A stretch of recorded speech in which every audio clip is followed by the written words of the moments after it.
Good morning बच्चों। हमारी हिंदी कनक व्याकरण एवं रचना आज हम पढ़ने जा रहे हैं विराम चिन्ह।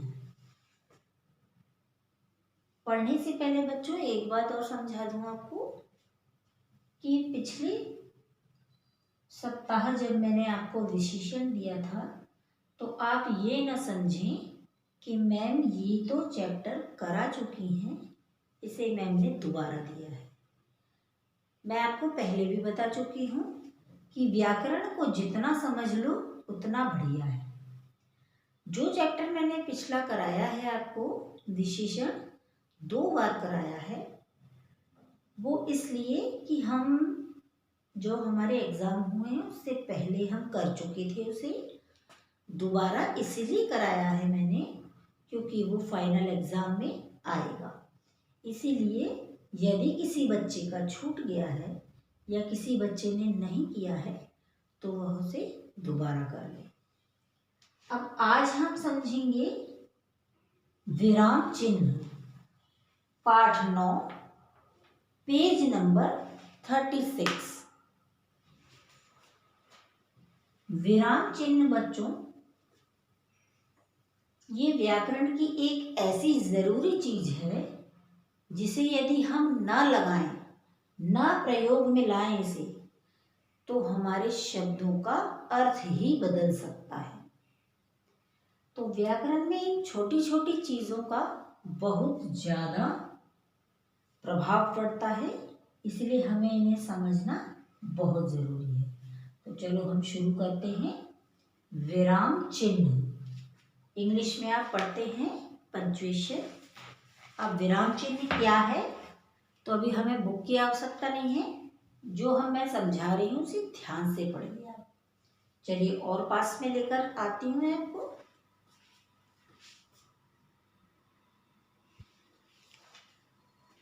ये देखिए विराम, इसका अर्थ है ठहरना या रुकना।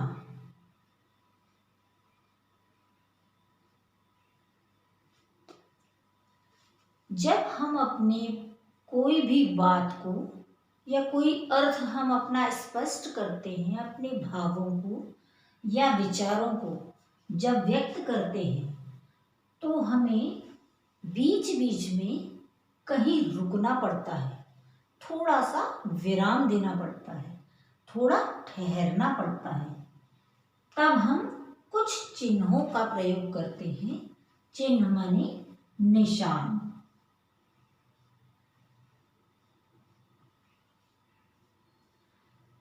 उन्हें हम विराम चिन्ह कहते हैं। जैसे हमारा वाक्य पूरा हो गया, हमने पूर्ण विराम लगा दिया, कॉमा लगा दिया। आप पढ़ते हो अल्प विराम, अर्ध विराम,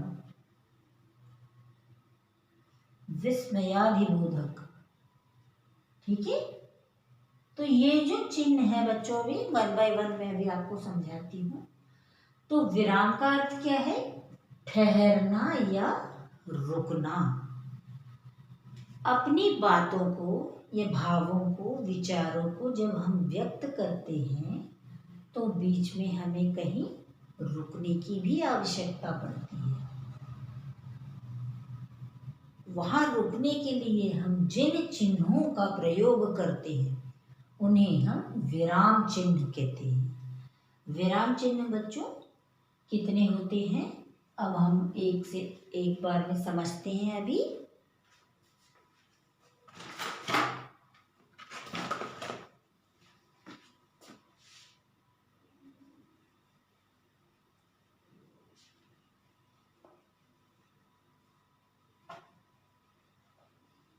इसकी जो हेडिंग है मैंने मिटा दी है क्योंकि बोर्ड छोटा है, फिर समझने में हमें परेशानी होगी। आप जब कॉपी में करें तो हेडिंग जरूर डालें, ठीक है। अब पहला है हमारा पूर्ण विराम।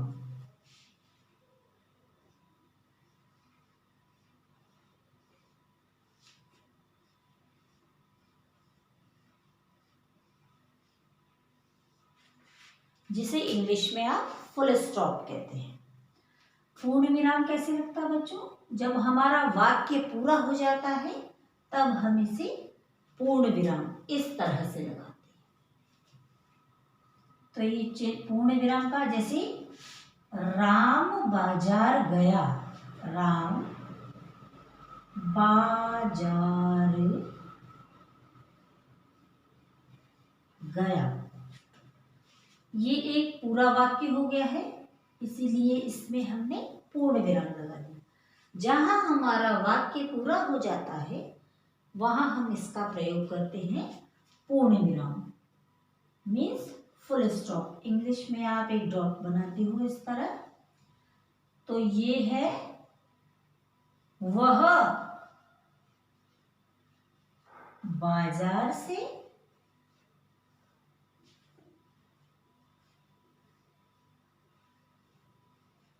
आम या फल और सब्जी लाया, लिखते हैं फल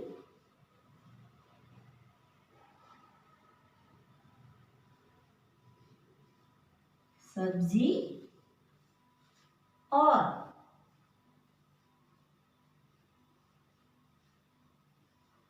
दूध लाया।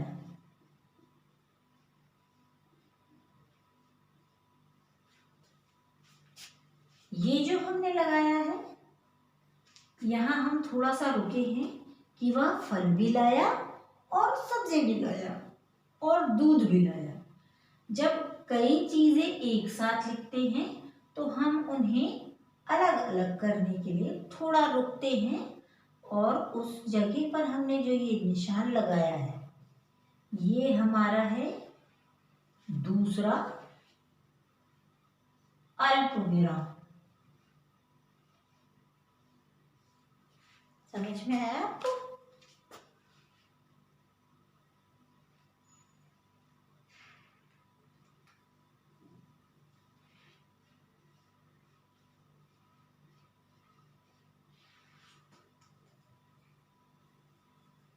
दूसरा क्या है बच्चों?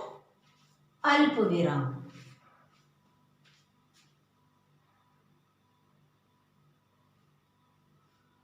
ये जो लगाया है इसे इंग्लिश में आप क्या कहते हैं? कॉमा। ठीक है, तो पहला हमारा हो गया पूर्ण विराम, दूसरा हो गया अल्प विराम। अब हम तीसरा समझते हैं। ये बहुत जरूरी चीजें हैं जिसका प्रयोग यदि अब आप भाषा में नहीं करेंगे तो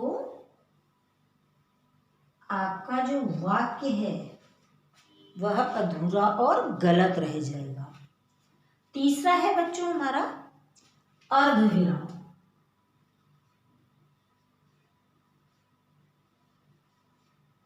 अर्धविराम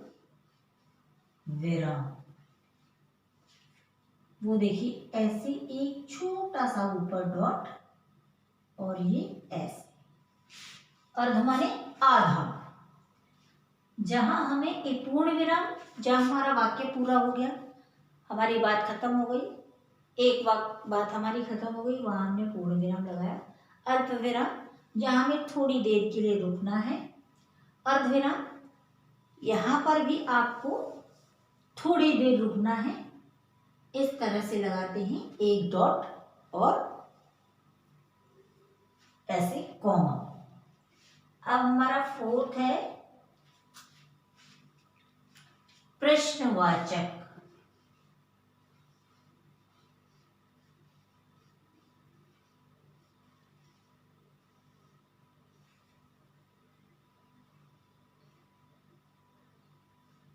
जहां हम किसी से प्रश्न पूछते हैं या प्रश्न हम लिख रहे हैं, कौन, कैसा, कहाँ, कब, किसका, ये शब्द जब आप क्या कर रहे हो, आप कहाँ जा रहे हो, आप कौन हो, ये काम हमने कब किया, कैसे किया, क्यों किया, ये जो शब्द हैं जब हम वाक्य को ये लिखते हैं लगाकर तब हम इसे यूज करते हैं प्रश्नवाचक चिन्ह। ये देखिए इस तरह दिखाई दे रहा है आपको, आप भी लगाते हैं। अब फिफ्थ है बच्चों हमारा विस्मयादिबोधक।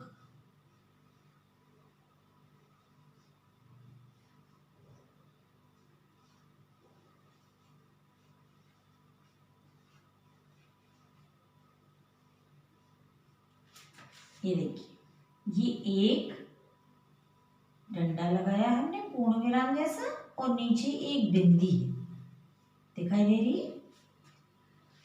ये जब हमें क्रोध, कोई गुस्सा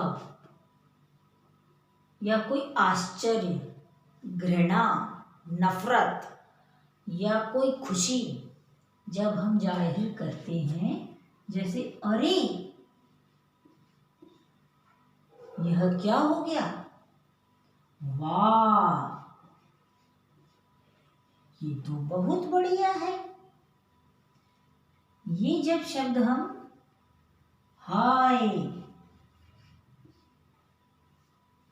हाय राम, कोई चीज हमने देखी अचानक, तुरंत हमें बड़ा आश्चर्य हुआ, या हम बहुत खुशी, वाह, या अरे यह क्या हो गया, तो इन शब्दों को जब हम प्रयोग में लाते हैं तो इनका हम ये विस्मयादिबोधक चिन्ह लगाते हैं। जैसे वाह,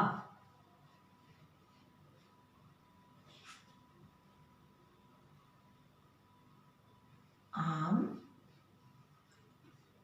बहुत मीठा है।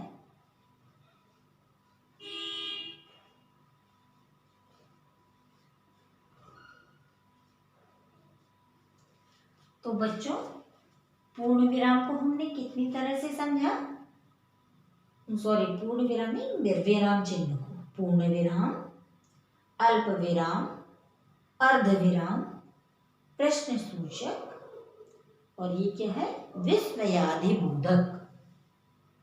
जहां दुख, घृणा, घृणा माने नफरत, और खुशी जब हम व्यक्त करते हैं तो इन शब्दों के आगे हम फिर ये चीज, इन शब्दों के बाद हम इसे यूज करते हैं, इस निशान को, इस चिन्ह को।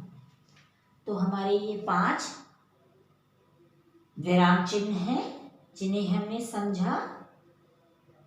जो प्रश्न मैं आपको बच्चों असाइनमेंट में लिख के भेजूंगी उसे आप अपनी कॉपी में करेंगे।